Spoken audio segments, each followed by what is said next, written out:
സാറേ ഞാൻ എന്ത് ചെയ്തിട്ട് സാറേ എന്നെ വെറുതെ നടക്കാൻ അതൊക്കെ നമുക്ക് പറയാം സാറേ നടക്കാൻ.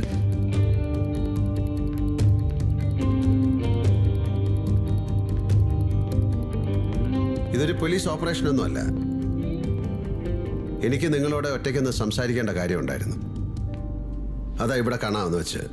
സാറിനറിയോ ഈ സാറെ ഞങ്ങളെ ചാലക്കകത്തോട്ട് മുഴുവനായിട്ട് ഓടിച്ചു. എന്നിട്ട് പിടിച്ചവിടെ കുനിച്ചെടുത്ത് പള്ളക്കെട്ടൊരു കുത്തും വലിച്ചൊരു എയറാണ് ജീപ്പിനകത്തോട്ട്. ഞങ്ങൾ മനുഷ്യരല്ലേ, പോലീസൊന്നും അല്ലല്ലോ, അല്ല വസ്തു ഒന്നും അല്ലല്ലോ. സെയിം ഇയർ സാറേ. ഈ സാറിന് ഹ്യൂമൻ റൈറ്റ്സിനെ പറ്റി വലിയ അറിവില്ലാഞ്ഞിട്ടാ, അതുകൊണ്ടാ. ഇതാണോടാ നിന്റെയൊക്കെ ഹ്യൂമൻ റൈറ്റ്സ്? സാർ ഇവന്മാരുടെ മടിക്കുത്തിന്ന് കിട്ടിയാണ് ഇതെല്ലാം.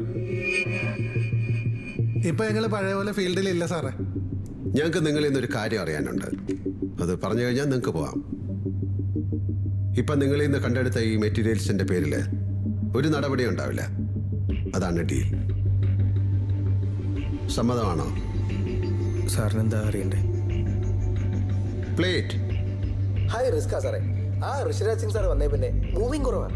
പിന്നെ റെയർ ഐറ്റംസ് വല്ലതും വന്നാൽ കൈ കൊടുക്കും.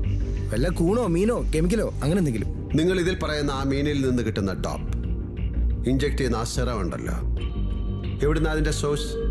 ആരാ അതിന്റെ ഡീലർ? എൻ്റെ സാറേ അത് വെരി റെയർ ഐറ്റം ആണ്. ഈ സൂപ്പർ സ്പെഷ്യൽ കസ്റ്റമേഴ്സിനുള്ള ഐറ്റം ഡേഞ്ചറസ് ആണ് സാറേ. അതിൻ്റെ മേക്കിംഗ് കറക്റ്റ് അളവിലല്ലെങ്കിൽ ഉണ്ടല്ലോ ആളുറങ്ങിപ്പോവും. അതേതായാലും ഞങ്ങളുടെ പ്രൊഡക്റ്റ് അല്ല. ഇതിനാണോ സാർ ഞങ്ങളെ ഇടിയൊക്കെ ഇടിച്ചത്? എല്ലാം വേസ്റ്റ് ആയിപ്പോയി. Good shot sir. ഇനി പറഞ്ഞു സാറേ അവിടെ അവിടെ സാറേ ആകെ 2 തവണ ഞങ്ങൾ ഈ സാധനം ഡീൽ ചെയ്തിട്ടുള്ളൂ. ഞാൻ പറഞ്ഞില്ലേ ഇതൊരു റെയർ ഐറ്റമാണ്. തമിഴ്നാട്ടിലുള്ള മണ്ഡപം സൈഡിൽ നിന്നാണ് സാധനം വരുന്നത്. ആദ്യത്തെ തവണ ഒരു ഷിപ്പിലെ ക്യാപ്റ്റനാ, ആള് റഷ്യനാ. ഞങ്ങളത് പോർട്ടിൽ കൊണ്ടേ കൊടുക്കുമായിരുന്നു. രണ്ടാമത്തേത് ആളാരാ ഞങ്ങൾക്കറിയില്ല. സ്റ്റഫ് എടുത്ത് ജവഹർ നഗറിനകത്തുള്ള വേസ്റ്റ് വെട്ടിക്കൊണ്ടിടാൻ പറഞ്ഞ് ഞങ്ങൾ കൊണ്ടിട്ടു.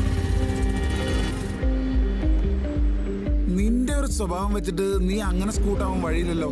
ഈ പരിസരത്ത് തന്നെ വിളിച്ചിരുന്ന് അതാരെടുത്തോണ്ട് പോയി നീ നോക്കിയില്ലേ? നോക്കിയായിരുന്നു.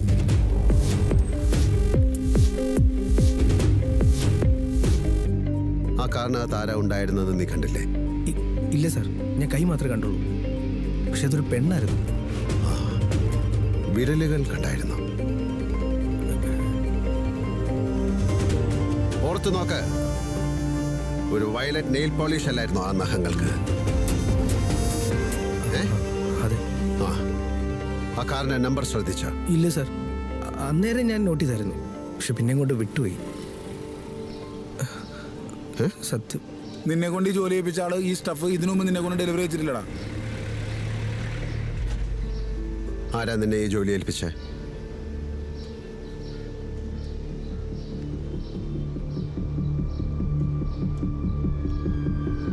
ഇയാളല്ലേ?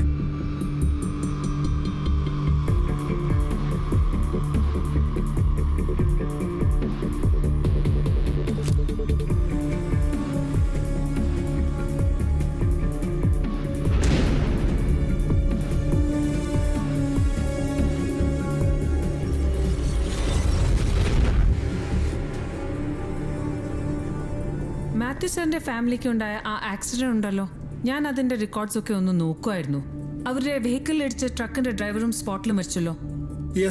ഞാൻ അയാളുടെ പോസ്റ്റ്മോർട്ടം റിപ്പോർട്ട് നോക്കി. തലയുടെ പുറകിൽ വളരെ ശക്തമായ ഉണ്ടായ ഒരു ഇമ്പാക്ട്, അതാണ് മരണകാരണമായ റിപ്പോർട്ടിൽ പറയുന്നത്. അങ്ങനെയെങ്കിൽ കോസ് ഓഫ് ഇമ്പാക്ട് എന്താ?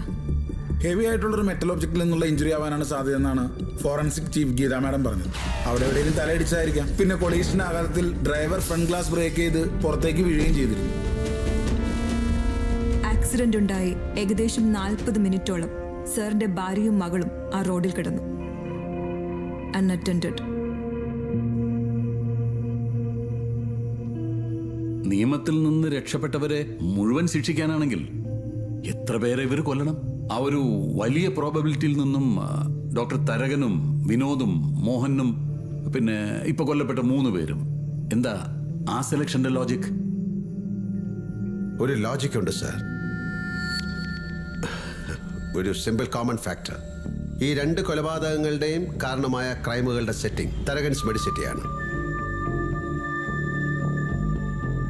ഈ ഹോസ്പിറ്റലിന്റെ ടോട്ടൽ ഡേറ്റാ ബേസിലേക്ക് എനിക്കൊരു ആക്സസ് വേണം. ഡേറ്റാബേസ് എന്ന് പറയുമ്പോൾ അതിൽ സാമ്പത്തിക കാര്യങ്ങൾ പെടുന്നില്ല. Okay sir. Okay, thank U.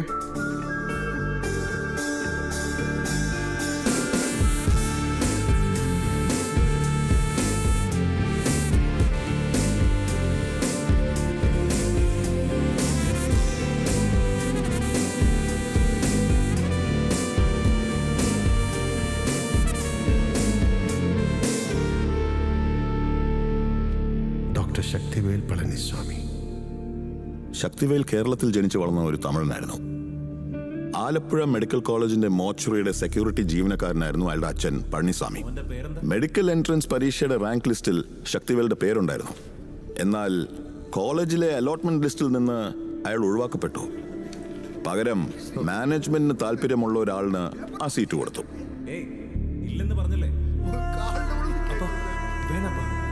എത്ര റിക്വസ്റ്റ് ചെയ്തിട്ടും നീതി കിട്ടില്ലെന്ന് ഉറപ്പായപ്പോ ശക്തിവേലിന്റെ അച്ഛൻ പഴനിസ്വാമി അത് ചെയ്തു. ആ കോളേജിലെ മുഴുവൻ വിദ്യാർത്ഥികളെയും സാക്ഷിയാക്കി.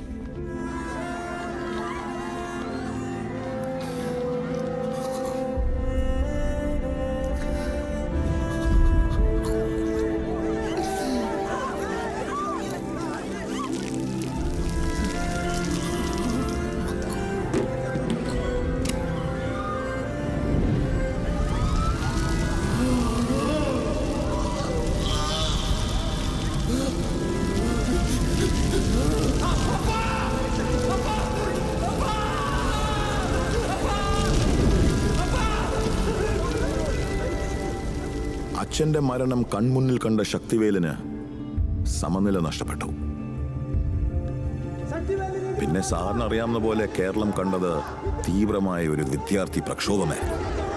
പ്രക്ഷോഭത്തിന്റെ ഒടുവിൽ സർക്കാരിന് ഇടപെടേണ്ടി വന്നു. ശക്തിവേലിന് അതേ കോളേജിൽ അഡ്മിഷൻ കിട്ടി.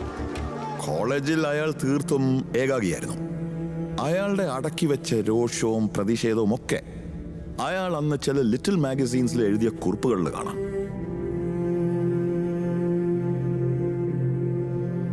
ശക്തി ശരിക്കും ഒരു എക്സെൻട്രിക് ആയിരുന്നു സർ. എപ്പോഴാ പൊട്ടിത്തെറിക്കാന്നൊന്നും പറയാൻ കഴിയില്ല.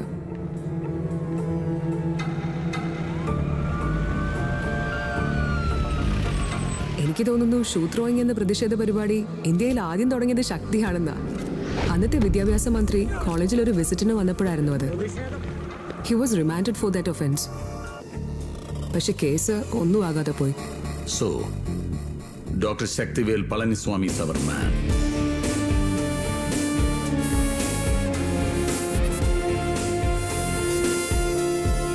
ഈ കേസ് അന്വേഷണത്തിൽ സ്ഥിരം രീതികൾക്ക് വലിയ പ്രസക്തിയില്ല സർ.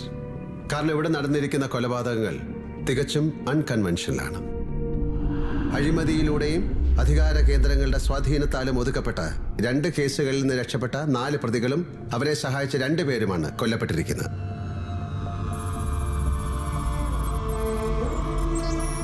ആദ്യത്തെ ക്രൈമിൽ വിനോദ് എങ്ങനെ ഇരയായി എന്ന് നമുക്ക് ആശയക്കുഴപ്പമുണ്ടായി.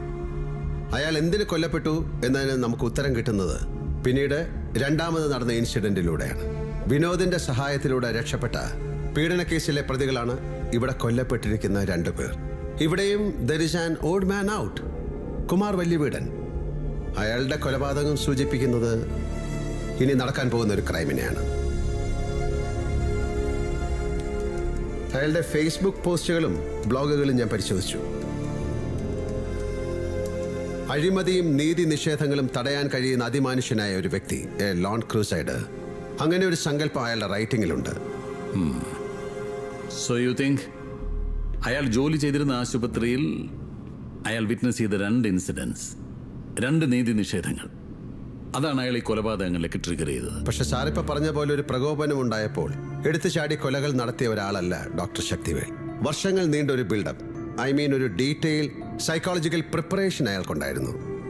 അയാൾ അറിയാതെ അയാളുടെ ബോധ്യങ്ങൾക്കൊപ്പം അബോധമായി അയാളിൽ വളരുന്ന ഒരു ഹിംസാത്മകത, ഒരു വയലൻസ് അയാൾക്കുണ്ടായിരുന്നു. Yes, as you have rightly pointed out. അയാളുടെ ജോലി സ്ഥലത്ത് നടന്ന ഉപജാപത്തിൽ നിശബ്ദമാക്കപ്പെട്ട ഒരു ഹീനമായ കുറ്റകൃത്യം. മെഡിക്കൽ മാഫിയകളുടെ വിലപേശലുകളിൽ ജീവൻ പൊലിഞ്ഞുപോയ 8 കുട്ടികൾ, അവരുടെ അച്ഛനമ്മമാരുടെ കൂട്ടക്കരച്ചിലുകളും നിസ്സഹായമായ പ്രതിഷേധങ്ങളും. ഈ സംഭവങ്ങൾ ശക്തിവേലിൻ്റെ ഉള്ളിലെ അപകടകാരിയായ അവരിനെ വെളിയിൽ കൊണ്ടുവന്നിരിക്കാം. That's what I guess.